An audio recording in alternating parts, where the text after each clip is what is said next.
Insightful words there from Pope Francis last year, speaking to CBS News. At this point, let's bring in CBS News congressional correspondent Nicole Killian, who is joining us from the White House as we still absorb the news of the death of Pope Francis at age 88. Nicole, good morning to you. How is the White House reacting right now?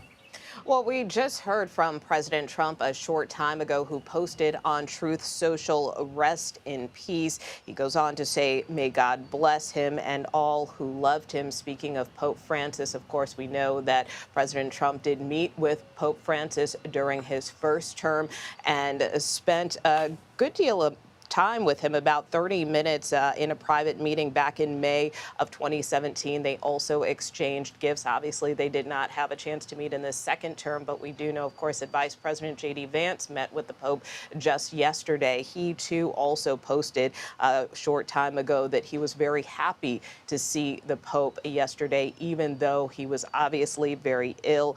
He goes on to say that he will remember the Pope, especially for a homily that he gave during the COVID pandemic, and he continues by saying, "God rest his soul." But we do know that the vice president did meet with the Pope for roughly about 17 minutes yesterday. The Pope even gifting the vice president with a few chocolates for his young children. Of course, that was during Easter Mass just yesterday in Vatican City.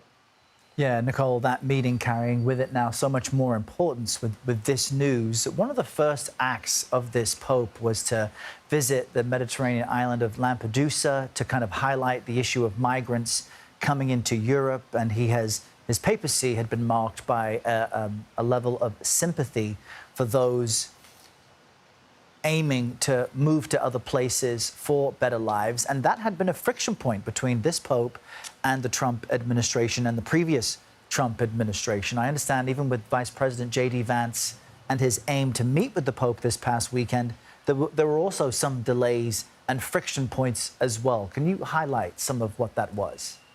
Yeah, that's right. Well, we obviously know that the vice president, in addition to meeting with the Pope, also met with some senior officials from the Vatican, where we understand that there were an exchange of views and ideas. But this does come again amidst a pretty public spat between this White House and the Pope. Even earlier this year, the Pope was quite critical of the Trump administration's mass deportation policies, warning that forcefully removing people, basically deprives them of their inherent dignity. And this is criticism that really dates back to President Trump when he was running for a candidate as president all the way back in 2016, when at that time the Pope also was quite critical of the president's immigration stance at the time, vowing to build a wall. The Pope at that time saying that building a wall, or any person who thinks about building walls, is not Christian.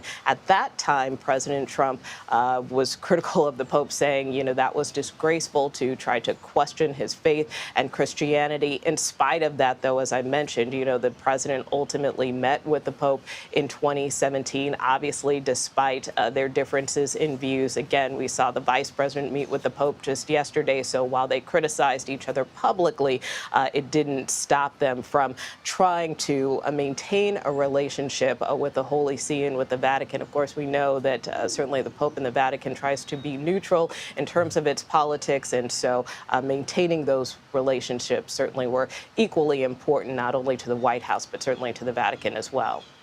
Yeah, and we didn't see that level of friction with the previous administration, that of former President Joe Biden. He is a Catholic, and I understand that he also has just issued a statement in reaction to this news. What can you share with us? Yeah, that's right. And we know certainly the President Biden, too, spent a great deal of time with the late Pope Francis. He said in a statement that Pope Francis will be remembered as one of the most consequential leaders of our time, and I am better for having known him. For decades, he served the most vulnerable across Argentina, and his mission of serving the poor never ceased. But again, in terms of the President Biden, that is, we know that he met with Pope Francis back in October of 2021. Of course, President Biden was also just the second Catholic president here in the United States. So certainly a very special relationship there. But that was one of several meetings that President Biden had during his tenure, not only as president, but also vice president as well. All right, Nicole Killian with all of the latest for us from the White House. Nicole, thank you. You bet.